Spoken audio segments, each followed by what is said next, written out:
Seorang oknum pengamen ondel-ondel memaki seorang warga di Gang Haji Alwi RT 004 RW 01, Tanjung Barat, Jagaraksa, Jakarta Selatan.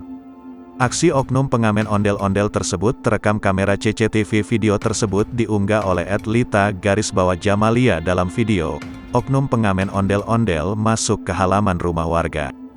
Ia meminta uang kepada penghuni rumah. Ia mengeluarkan kata kasar lantaran kesal tak ada respons dari penghuni rumah. Ia kemudian keluar dari halaman rumah dan kembali masuk.